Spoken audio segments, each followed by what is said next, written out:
উত্তরবঙ্গের উত্তর প্রান্ত থেকে আমাকে সিনিয়র উপদেষ্টা হিসেবে অন্তর্ভুক্ত করা হোক, তা না হলে ঈদ উল ফিতরের নামাজ আদায় করতে যাব না। উপদেষ্টা হিসেবে নিয়োগ না দিলে ঈদ উল ফিতরের নামাজ পড়বেন না বলে ঘোষণা দিয়েছেন রংপুর জেলার গঙ্গাচড়া উপজেলার বেদবাড়ি পাকুয়ারিয়া শরীফ গ্রামের আবুল কাশেম চৌধুরীর ছেলে সিরাজউদ্দৌলা চৌধুরী। শুক্রবার দুপুরে পঞ্চগড় প্রেস ক্লাব মিলনায়তনে সংবাদ সম্মেলন করে এ ঘোষণা দেন তিনি। সংবাদ সম্মেলনে লিখিত বক্তব্যে সিরাজউদ্দৌলা চৌধুরী বলেন, রংপুরে আজীবন সাধারণ মানুষের সেবা করে এসেছি। উত্তরাঞ্চল থেকে বর্তমান অন্তর্বর্তী সরকারে কোনো উপদেষ্টা নিয়োগ দেওয়া হয়নি। আমাকে উপদেষ্টা না করা হলে রংপুর রাজশাহী বিভাগের 16 জেলার যোগ্যতম যে কাউকে উপদেষ্টা নিয়োগের দাবি জানাই। তিনি বলেন, তাকে রংপুর বিভাগ থেকে উপদেষ্টা নিয়োগ না দেওয়া হলে আগামী ঈদ উল ফিতরের নামাজে যাবেন না তিনি। উত্তরবঙ্গের উত্তর প্রান্ত থেকে আমাকে সিনিয়র উপদেষ্টা হিসেবে অন্তর্ভুক্ত করা হোক। মোহাম্মদ জাতিসংঘ মসজিদ আমি যদি অযোগ্য হই, আমার চেয়ে যদি ভালো লোক পাওয়া যায় তাকে নেবেন, তাহলে আমাকে অন্তর্ভুক্ত করা হোক। মোহাম্মদ জাতিসংঘ মসজিদ তা না হলে ঈদ উল ফিতরের নামাজ আদায় করতে যাব না।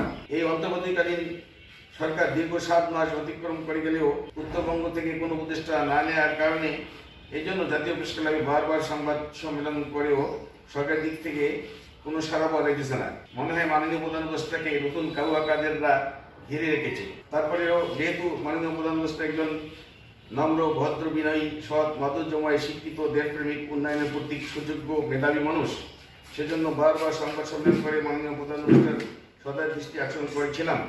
কিন্তু কিসের বাধার কারণে, কার কারণে, কি কারণে তিনি উত্তরবঙ্গকে এবং আমাকে চরম অবহেলা করে তার ক্যাবিনেটের সিনিয়র সদস্য বেঁধে দিচ্ছেন না। এখন সে কারণে এই সংবাদ সম্মেলনের মাধ্যমে মহান প্রভুর দান, বিশ্ব ভালোবাসার প্রতীক মহামান্য জাতিসংঘের সুযোগ্য মহাসচিবের একান্ত হস্তক্ষেপ সহ বিশেষ সুপারিশ সে উত্তরবঙ্গ থেকে অন্তর্বর্তীকালীন সরকারের প্রফেসর ডক্টর মোহাম্মদ ইউনূস মহাদের ক্যাবিনেটে এই আসন্ন ঈদ উল ফিতরের উত্তরবঙ্গের উত্তর প্রান্ত থেকে আমাকে সিনিয়র উপদেষ্টা হিসেবে অন্তর্ভুক্ত করা হোক।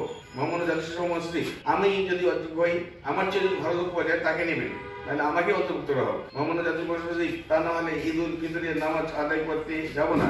লিখিত বক্তব্যে সিরাজউদ্দৌলা চৌধুরী দেশ গঠনে ভূমিকা রাখায় ডক্টর মোহাম্মদ ইউনূস, গণতন্ত্র ও জনপ্রিয়তা বেগম খালেদা জিয়া এবং দেশপ্রেম ও মানবতা সেনাপ্রধান লেফটেন্যান্ট জেনারেল ওয়াকারুজ্জামানকে নোবেল পুরস্কার দেওয়ার দাবি জানান। অনন্ত হাসান মাসুদ, বাংলা টিভি।